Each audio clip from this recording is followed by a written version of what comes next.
妹大家平安。在箴言书，我们常可以看到很简单的两段话，它描述的义人跟恶人。大家觉得说也没什么，义人一定带来好的，恶人一定带来坏的。但是其中这含着属天的智慧在当中，几千年来指引着他的百姓，包含着现在的我们，迈向一个永生的盼望。你想走哪一条路？恶人还是善的路？感谢敬拜团每一次的选歌都会搭配牧师传道的讲道主题。这次婷宜为了选今天的歌，伤透脑筋。他私下带给传道，希望传道能够给个方向。我说传道的脑也在打结，因为我还不晓得要说什么。因为箴言书没有表面读起来这么好讲，但感谢主，在往来的过程当中，我感受到圣灵的带领。我们的神是做新事的神，每一件的事的发生绝对不是偶然。婷宜绝对不会无缘故传赖给我了。我觉得他这个赖是一个记号，将成就美事为主来所用。当我们每周来到教会，是因着我们心里相信，口里承认耶稣为我们唯一的救主。这代表了什么意义呢？这十字架代表的意义常超越我们所可以理解，绝不是一个习惯，也绝不是一个宗教礼仪。它代表的是一份爱，它代表的是一个十字架上的牺牲爱。这份爱是从神而来，而且是一个永不会消失的一个约定。神已为我们这新创造的生命在负责，神已无时无刻介入我们的生命，甚至带领我们每周能够来到教会，一同祭拜他。大家可以看看我们弟兄姐妹，当平在带的时候，我觉得他也真的是很依靠神。刚开始的时候还来不到10个人，我们现在往后面看，前后后看看还有多少人。感谢主，那不是圣灵的感动，我们不可能每个礼拜都来到教会，经历他的恩典与慈爱。我们要知道，信仰绝对不是空中楼阁，或者是不是人间烟火，或者是华丽的一场秀一样，而在空中飘来飘去。信仰绝对和我们日常生活大大小小的事有关，信仰更是占据了我们一生，一辈子如影随形。陪同我们经历我们人生的高峰低谷、喜怒哀乐，不管你愿不愿意，它一直都存在，而直到我们的终了。现在是一个无国界的一个时代，有人说如今的地球是平的，不再是圆的。网络快速的发展，将地球扁平化，将国与国、人与人拉近。网络上可以知道任何的事情，了解到任何的东西，速度快代表了一切，速度快是这个时代的一个标准。尤其在大都会生活的人知道，中午吃饭的时候如同在打仗，车站、捷运赶车的人如同军队在行军一样，很急，每个人都很凝重。食衣住行每一样都要快，因着凡事都要快，以至于许多人选择走捷径、超短线。台湾近几年来，从上位贪官者、贪官污吏、不孝的厂商制造偷工减料的东西，一种氛围在台湾产生，人仿佛活在浮动的世界。你不知道什么是真，你不知道什么是假，你也不知道什么人可以相信，以至于当发生一些让我们意想不到的事情。我们可以看到左上方是一个顶新甲油的事件，那是一个全民皆兵排队真假要买卫生纸，抢着要办中华电信499，哪一样不是有心人在操控？哪一件看来不是这么的荒谬离谱？这难道不是心思被愚昧所蒙蔽了吗？这不是因为人的贪婪引起的吗？而最近一连串的残忍，你会觉得台湾很习惯，一段时间会流行的东西。前阵子499，这个礼拜里面，我们看到都是凶杀，都是残忍的凶杀，感情纠纷的情杀。昨天说在哪里，在南部杀错人了，海军陆战队杀错人了，甚至现在有凶狠把人家分尸斗快。真的让人担心台湾到底怎么了？我们台湾的人性竟然堕落到这样的一个地步。数字的时代带来人心的躁动。真耶稣说：“你要保守你的心，胜过保守一切，因为生命的泉源由心而来。心是我们生命的源头。当人的心无法得到适当的安顿，对国家、对社会、对家庭，甚至对个人，都将付上惨痛的代价。因为每一个人都是一颗不安定的炸弹，生怕随时会引爆。如今的台湾已经付上惨痛的代价，每一个事件的发生，至少造成一个家庭甚至2个家庭的悲剧。如圣经传道书所言，日光底下没有新鲜事。其实早在几千年真耶稣时代，这样的无力感就已经不断的发生。真耶稣特别给那个年代走捷径、超短线的人有一些称号，称他们为愚昧、傲慢、骄傲、虚假、无知、行事诡诈的人。这些人统一的表征就是他们喜欢注重外表的光鲜亮丽。光鲜亮丽可不是现代人专有的产物。在撒母耳记16章7节这么说：耶和华不像人看人，人是看外貌，耶和华是看内心。自古以来，人都喜爱从一个人的外貌来判断事情，但是神却是看人的内心，因为唯有内心才可以清楚呈现事实的真相，也唯有心得到安顿，我们才可以找到生命之路。今天的经文真言书说，有一条路人以为正，最终成为死亡之路。现代中文译本这么说：有些道路看起来是很正直的，却是导向死亡之路。真实道出自古以来的人性。从前的人喜爱的路，如今的人也是拼命在追求。人们无法以历史为鉴，以古为借鉴。人因着根源中的罪性、贪婪、自私，又以神的关系断裂，当然再也无法，我们人也无能为力选择正确的路。但是好消息是，如今在信仰群体里面，上帝的话、圣经依然在这毫无章法、失序纷乱的年代，如同脚前的灯、路上的光，指引着我们前面的方向。希望我们透过箴言书14章10到18节，给我们2个提醒。首先，我们要学习过一个看似简单却是不简单的人生。看似简单却是不简单的人生。世人所追求不简单的人生，不过就是在追求外在、金钱、地位、民生，以及想得到控制的权利。这些外在无法真实满足人们内心深处真正的渴望，以至于让我们陷入了一个打结的人生。每一个人想要的比实际需要的多更多，因为被时代的潮流推着走，人家有我就想有，我们的心被魔鬼诱惑，或被魔鬼吞吃了。我们的世界不断的重复上演着悲歌、跌倒、失落，陷入绝望之中。也如同今天经文13节所说的，欢笑也许可以掩盖愁苦，但是欢乐一过呢，忧伤、痛苦仍然存在。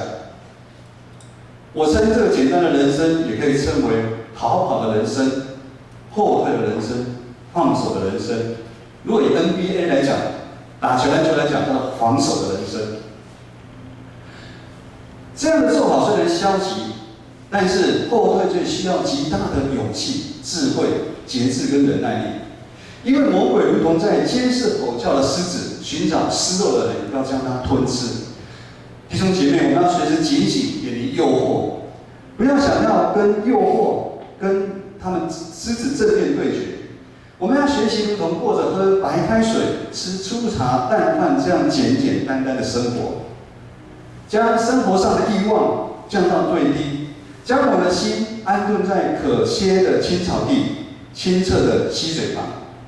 可能有人觉得说，这在世人来看是这么简单不起眼的人生，但是跟你说，在神的眼中，这才是不简单的人生。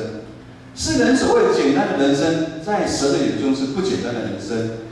也因为这个不简单的人生，才能帮我们找回我们自己。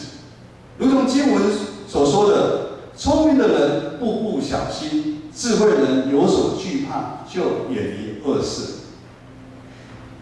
第二是追求神的人生。如果说过简单的人生是一种消极的做法，那么追求的人生就是一种积极的做法。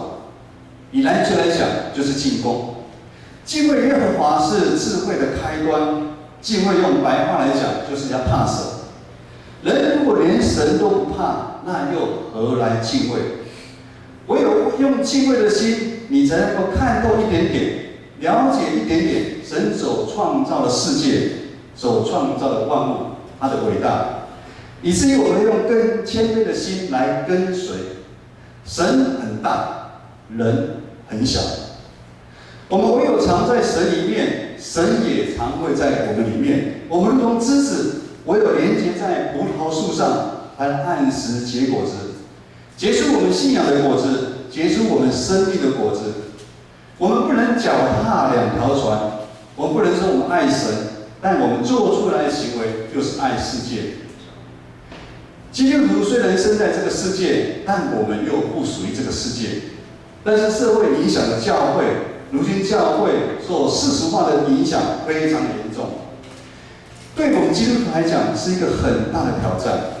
挑战我们要常常做出选择，我们要选择离开舒适圈，跨越一个未知的领域。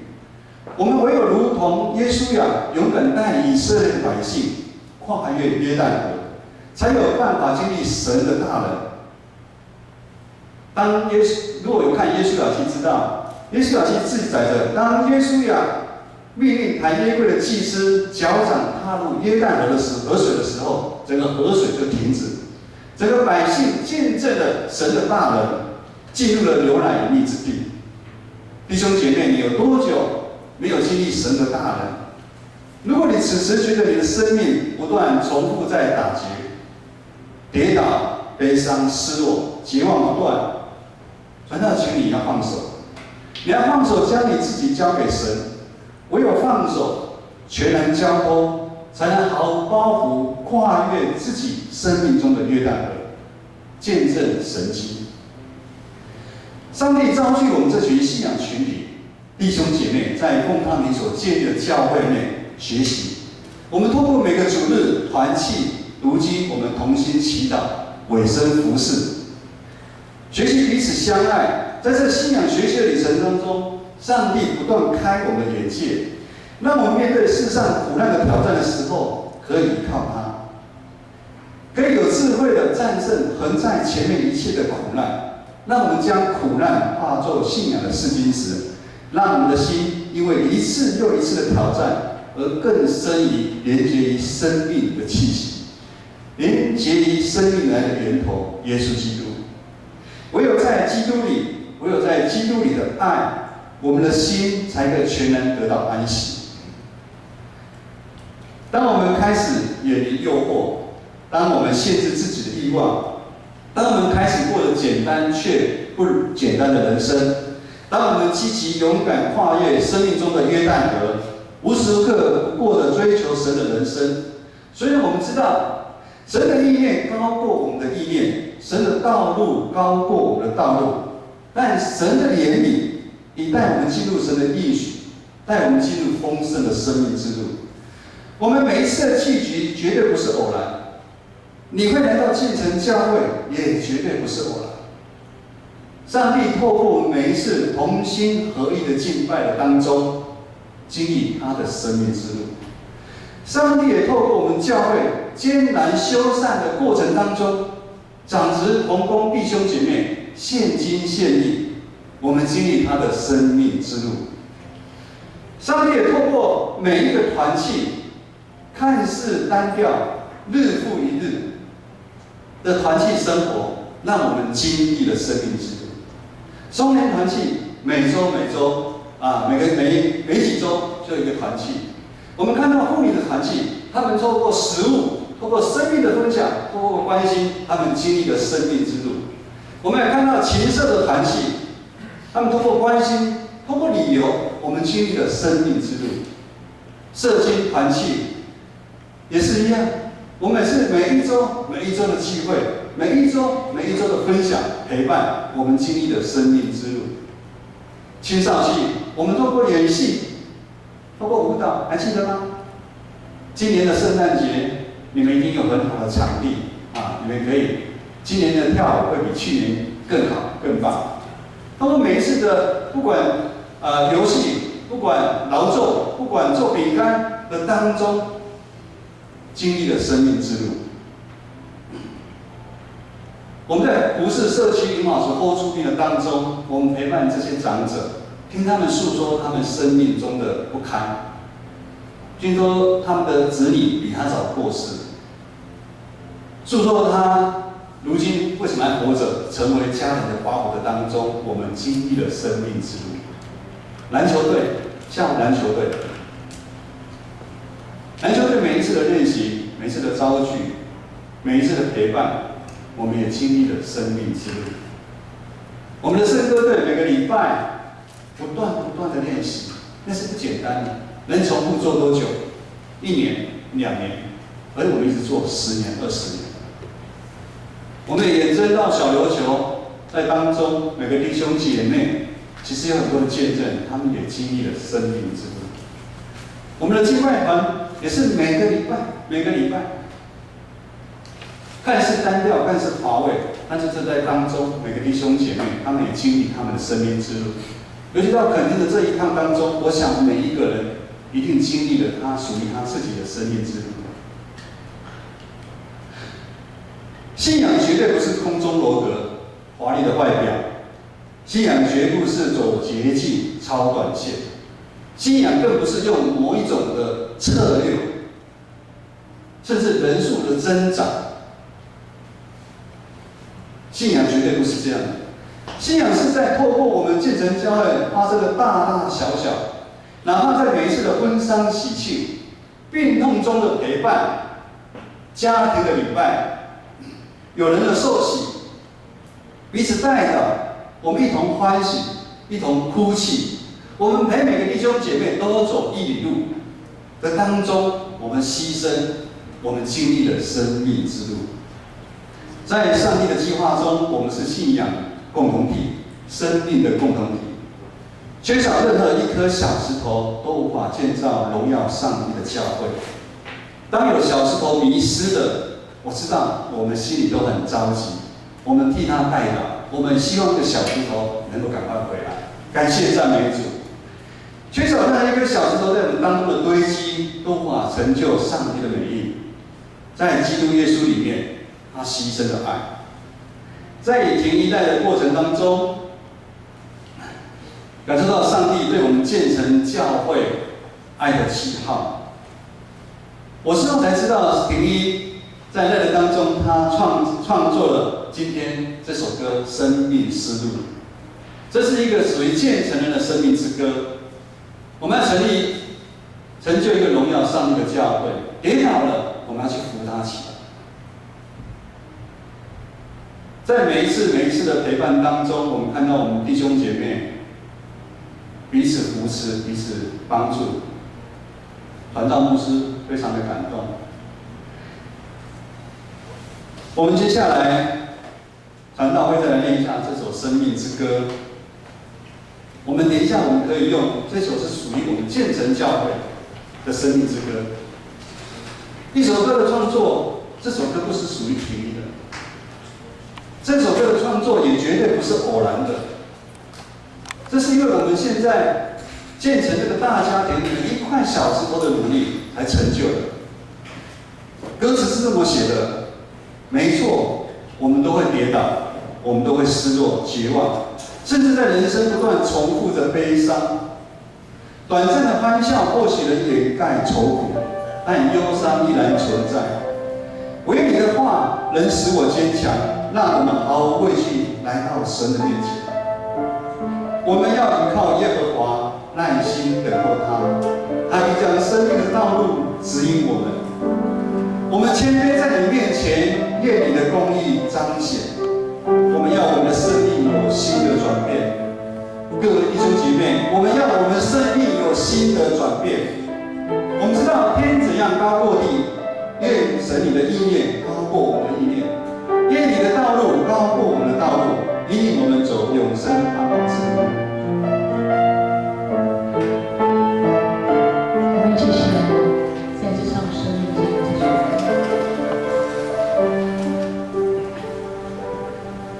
当我跌倒，失落，绝望，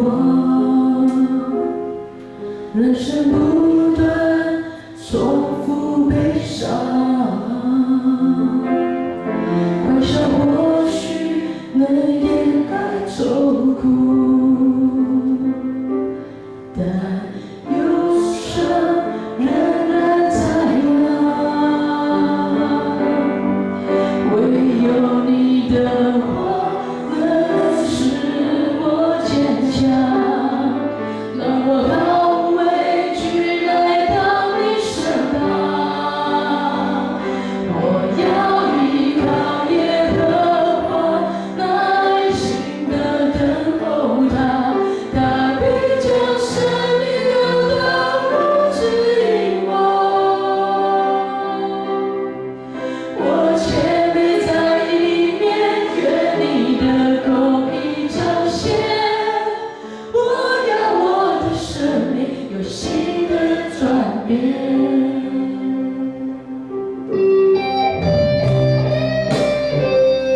因为我们当每个人在唱这首歌的时候，我们高举我们的双手，让我们的生命交在主的手中。当我跌倒，失落，绝望，人生不断重复悲伤，欢笑或许能掩盖愁苦，但忧伤仍然在那。唯有主的话，唯有你的话能使我坚强，让我毫无畏惧来到你身旁。我要依靠耶和华，耐心地等候他，他必将生命的道路指引我谦卑在里面，愿你的公义彰显。我要我的生命有新的转变。我要依靠耶和华，耐心地等候他，他必将生命的道路指引我谦卑在里面，愿你的公义彰显。我要我的生命有新的转变。天这样高过你，天这样高过你，你的意念高过我的意念，你的道路高过我的道路。天这样高过你，你的意念高过我的意念，你的道路高过我的道路。